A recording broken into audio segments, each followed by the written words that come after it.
Nos 100 anos desde seu nascimento, esse amado mestre foi reconhecido como um dos maiores mensageiros da antiga sabedoria indiana para o Ocidente. Sua vida e ensinamentos continuam sendo uma fonte de luz e inspiração para milhares de pessoas pelo mundo todo. Seja muito bem-vindo a este canal. Aqui é a Karina, do Ciências do Autoconhecimento. Nascido em 5 de janeiro de 1893, em Gorakhpur, na Índia, próximo das montanhas do Himalaia, seu nome era Mukunda, que significa doador da liberdade. Seus pais eram discípulos do famoso guru Lahiri Mahasaya, que foi fundamental na reintrodução do Kriya Yoga na Índia moderna. De acordo com os ensinamentos da Kriya Yoga, o ser humano reconhece a sua natureza divina imutável, oferecendo a oportunidade de encontrarmos a verdadeira alegria da alma, felicidade duradoura, a serenidade interior. Quando Mukunda era um bebê nos braços de sua mãe, Lahiri Mahasaya o abençoou e profetizou dizendo que seu filho se tornaria um yogi e conduziria muitas almas ao reino de Deus. Desde seus primeiros anos, ficou claro para todos ao seu redor que a profundidade da sua consciência e experiência estava espiritualmente muito além do comum. Desde pequeno, ele acessava áreas da consciência que a maioria das pessoas não consegue acessar. Enquanto residia em Bengala, no sul da Ásia, Mukunda, com 8 anos de idade, contraiu a cólera asiática. Os médicos diziam que nada mais poderia ser feito. Ao lado de seu leito, e olhando freneticamente para a fotografia de Lahiri Mahasaya presa à parede, sua mãe afirmou que se Mukunda curvar-se mentalmente e oferecesse devoção, a sua vida seria salva. Então Mukunda olhou fixamente para a fotografia e uma luz cegadora envolveu o quarto inteiro. Suas náuseas e outros sintomas incontroláveis haviam desaparecido e ele havia se curado. Indo para Punjab, Mukunda comprou um retrato da Mãe Divina sobre a forma da deusa Kali. Kali é um símbolo de Deus sob o aspecto da eterna Mãe Natureza. E colocando na sacada interna da casa da sua família, foi dominado por uma convicção inequívoca de que todas as suas preces pronunciadas naquele santo lugar se realizariam.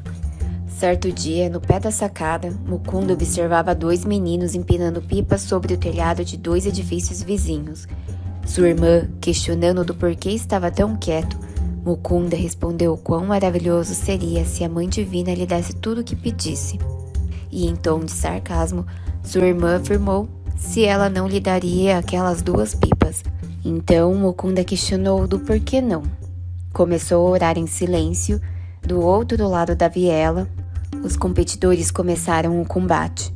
Uma das linhas foi cortada e imediatamente um papagaio flutuou e enroscou em um cacto que havia no terraço de um dos prédios à frente, ao alcance de suas mãos. Achando que havia sido uma mera coincidência e não uma resposta de sua prece, sua irmã duvidou se conseguiria outra pipa também. Então Mukunda começou a orar intensamente e com um puxão mais forte dado à linha pelo outro jogador, a linha arrebenta e bailando no céu veio exatamente na mesma direção, se prendendo novamente no cacto. Surpresa, sua irmã afirmou que realmente a Mãe Divina o ouvia. Aos 11 anos, para os preparativos do noivado do irmão mais velho, Ananta, a mãe de Mukunda estava em Calcutá.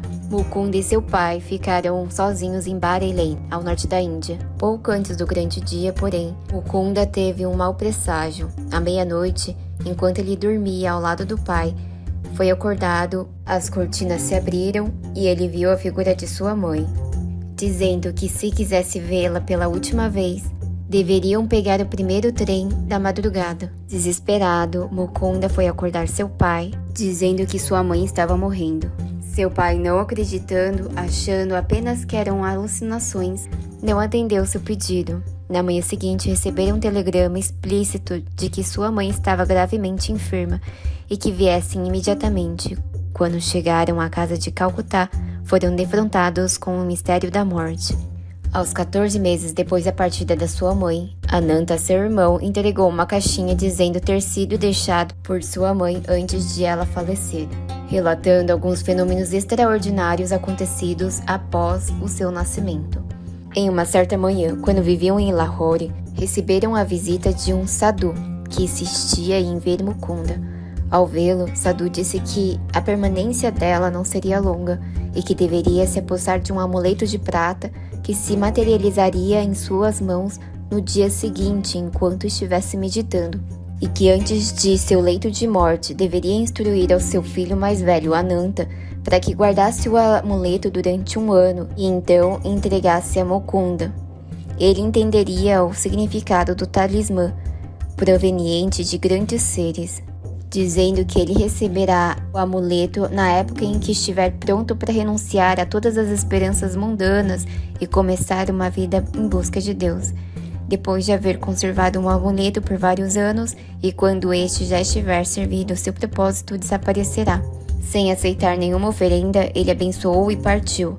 E ao certo que, na manhã seguinte, enquanto meditava, um amuleto materializou-se entre as palmas das mãos. Ao receber o amuleto, foi despertada algumas recordações adormecidas em Mukunda, compreendendo que procedia de mestres de vidas anteriores, os quais o guiariam invisivelmente seus passos. Mukunda, em sua juventude, procurou muitos sábios na esperança de encontrar um mestre iluminado para guiar suas atividades espirituais.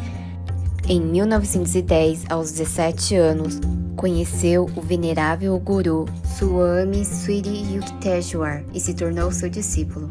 Neste momento, seu amuleto bem guardado desapareceu misteriosamente, tendo servido o seu propósito espiritual. No retiro do grande guru do yoga, ele passou a maior parte da década seguinte em um rigoroso treinamento espiritual. Durante seu primeiro encontro e em muitas ocasiões depois, Sri Yukteswar informou a Yogananda que ele havia sido enviado a ele pelo guru da sua linhagem, Mahavatar Babaji, para um propósito mundial especial de disseminação do Kriya Yoga nos Estados Unidos e ao redor do mundo. Depois de se formar na Universidade de Calcutá em 1915, Mukunda foi oficialmente impulsado como monge do Venerável Ordem Swami na Índia, quando foi nomeado Yogananda, que significa bem-aventurança através da união divina. Em 1917, Yogananda começou o trabalho de sua vida fundando uma escola para meninos em Ranchi. Seus princípios educacionais se baseavam em métodos educativos modernos. Conjugados à disciplina yogi, o objetivo era o desenvolvimento de um ser humano integral com ideais espirituais e duradouros. Em 1920, Yogananda estava meditando na escola Ranchi e teve uma visão. Rostos de uma multidão de americanos passavam diante de sua mente, insinuando que ele iria logo para a América. Ele partiu imediatamente para Calcutá, onde no dia seguinte foi convidado para um congresso internacional de religiosos liberais em Boston, como representante da Índia. Em setembro desse mesmo ano, Yogananda chegou a Boston e, em seu primeiro discurso para a abertura do congresso sobre a ciência da religião, que porventura foi um enorme sucesso e amplamente comentada e muito bem sucedida. I, Paramahansa Yogananda, am praying, pray with me. Bless me, that with the awakening dawn, I may awaken all souls with my own, and bring them to thee. Em 1920, por falta de vocabulário, seria impossível descrever o que Yogananda explicava. Uma pessoa é um pacote organizado de consciência que faz parte de um oceano maior de consciência, no sentido de que quando você medita profundamente, como na yoga, a sua consciência interna se mistura com essa consciência superior, que o corpo aparentemente sólido é feito de um redemoinho de átomos, prótons e elétrons que são compostos de energia, a substância básica da criação. O corpo é potencialmente vasto e onipresente. No mesmo ano, ele fundou o Self-Realization Fellowship, colocando a ciência milenar do yoga e da meditação ao alcance de todos, espalhando seus ensinamentos sobre a antiga ciência e filosofia da yoga indiano e sua longa tradição de meditação em todo o mundo. Nos anos que se seguiram, ele lecionou e ensinou na costa leste e em 1924 ele começou uma turnê de palestras pela Europa continental. Depois de chegar a Los Angeles no início de 1925, ele estabeleceu a sede internacional da Self-Realization Fellowship em Washington, que se tornou o centro espiritual e administrativo de seu crescente trabalho. E ensinava que a força de vontade é realmente uma das necessidades absolutas para o progresso espiritual. A vontade é que transforma pensamento e energia. You people do not sleep correctly. You subconsciously worry about unpaid bills and allow your sleep to be disturbed by the mental movies of dreams. By closing the eyes and in a relaxation, I can remain asleep several nights.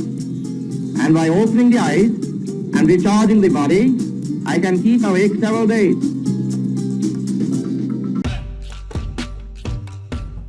Em 1924 a 1935, Yogananda viajou e deu inúmeras palestras, enchendo muito dos maiores auditórios da América. Em seu ensino, demonstra a importância da meditação e do yoga como mecanismos impulsionadores do desenvolvimento espiritual do ser humano. Entre aqueles que se tornaram seus alunos estavam muitas figuras proeminentes na ciência, negócios e artes. Dentre eles, o presidente Calvin Coolidge, que o recebeu oficialmente na Casa Branca. Durante uma viagem de 2 meses ao México, em 1929, ele plantou as sementes para o futuro do seu trabalho na América Latina. Recebeu o presidente do México, Dr. Emílio Portes Gil, que se tornou um eterno admirador dos ensinamentos de Yogananda. Em março de 1976, Yogananda retornou a Calcutá, na Índia, e encontrando-se após muito tempo com seu guru Sri Yukteswar, e que concedeu o mais alto título espiritual na Índia, Paramahansa. O título significa aquele que está estabelecido no estado final de união com Deus. Durante a sua permanência na sua terra natal, ele deu aulas de iniciação em Kriya Yoga em cidades de todo o subcontinente, antes de planejar retornar aos Estados Unidos. Após alguns meses, Sri Yukteswar veio a falecer, e então seus discípulos falaram que ele já não era mais o mesmo. Após a morte do seu guru, Yogananda experimentava estados profundos de consciência. Seus olhos ficavam parados e apenas se recolhia. Em julho de 1936, depois de ter uma visão com Krishna, ele teve um encontro sobrenatural com o espírito do seu guru, Sri Yukteswar, enquanto estava em um quarto de hotel em Mumbai.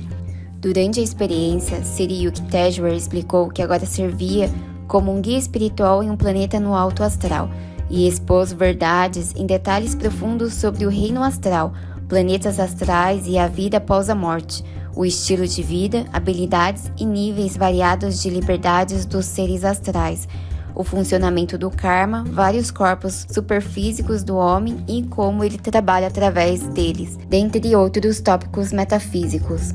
Enquanto estava na Índia, Yogananda garantiu os permanentes trabalhos na fundação por lá, em sua sede em Ganges, perto de Calcutá, e do ashram original em Ranchi. A sociedade continua a prosperar até hoje, com escolas, centro de meditação e obras de caridade em todo o subcontinente. No final de 1936, ele voltou para a América, onde permaneceu pelo resto da sua vida. Durante a década de 1930, Paramahansa Yogananda começou a se afastar um pouco de suas palestras públicas em todo o país para se dedicar aos escritos que levariam sua mensagem às gerações futuras e para construir uma base duradoura para o trabalho espiritual e humanitário da Self-Realization Fellowship. No dia 7 de março de 1952, Yogananda deixou este mundo e entrou em Mahasamadhi, abandonando de forma consciente e voluntária seu corpo físico e partindo para os planos superiores da consciência. Ele havia acabado de fazer um breve discurso em um banquete em homenagem ao embaixador da Índia nos Estados Unidos. Até os dias de hoje, Yogananda é considerado um dos maiores emissários da antiga sabedoria da Índia no Ocidente. Através da Self-Realization Fellowship, a organização que fundou ao chegar nos Estados Unidos difundiu as técnicas de Kriya Yoga, a ciência sagrada da meditação, que conduz o indivíduo à percepção interior de Deus. De acordo com a Self-Realization Fellowship, o Kriya Yoga contém a sabedoria para o crescimento espiritual e conduz para a realidade imutável da vida, para a fonte divina. Ela é um poderoso veículo capaz de transformar as pessoas para a verdadeira autorrealização. No seu âmago estão as técnicas avançadas de meditação que, se praticadas com seriedade, constância e profundidade, conduz o homem a um estado de silêncio interior, expandindo a consciência para um novo mundo, repleto de amor, paz e alegria. A história da vida de Yogananda, autobiografia de Yogi, foi publicada em 1946, um best-seller perene, O livro está em publicação contínua desde que apareceu pela primeira vez e foi traduzido para muitos idiomas. É amplamente considerado como um clássico espiritual moderno. Nos últimos anos de Paramahansa Yogananda foram passados em grande parte em reclusão, enquanto ele trabalhava intensamente para completar seus escritos, incluindo seus volumosos comentários sobre Bhagavad Gita e os ensinamentos de Jesus Cristo nos 4 evangelhos e revisões de obras anteriores, como Sussurros da Eternidade e as lições da Self-Realization Fellowship.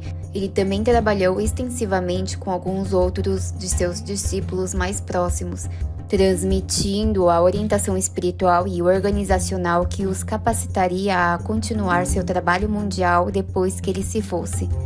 Yogananda sempre tentava nos lembrar do simples e dizia que a autoanálise poderia ajudar qualquer pessoa a aprimorar-se.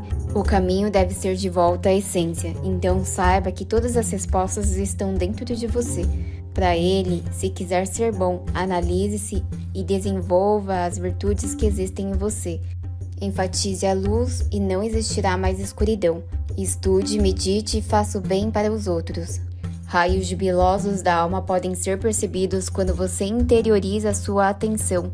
Não procure a felicidade unicamente em roupas bonitas, pratos deliciosos e outras amenidades. Eles aprisionam sua alegria por trás das grades da exterioridade. Até os dias de hoje, seus ensinamentos são uma fonte de luz e inspiração na caminhada dos seres humanos no progresso da expansão da consciência. Suas palavras são um elixir mágico capaz de nos conduzir à ciência divina que habita dentro de todos nós. Para Yogananda, nós nos preocupamos demais com ilusões, e por isso que ele citava em muitos textos sobre Maya a grande ilusão do mundo terreno. Para o mestre, devemos aprender a desapegar das pequenas angústias e aversões e nos entregarmos à aceitação de que tudo é perfeito do jeito que é, e saber que quando praticamos o bem, recebemos boas recompensas. Outra lição que podemos aprender com Yogananda é que o conhecimento é apenas um acúmulo se não houver prática. Ler livros, estudar e acumular conhecimento não faz com que você tenha prática espiritual. É necessário muito mais do que apenas o conhecimento teórico. Você deve todos os dias praticar a bondade em troca da possibilidade de viver, ter um corpo e respirar. Já existe maldade demais nesse mundo. Não fale mal, não pense mal, não faça o mal.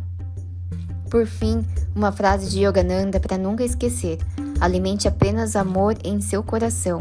Quanto mais for a sua aliança com o bem, maior será o bem em sua vida. Se você gostou do conteúdo, curta o vídeo, compartilhe e não se esqueça de se inscrever no canal. E nos vemos no próximo vídeo.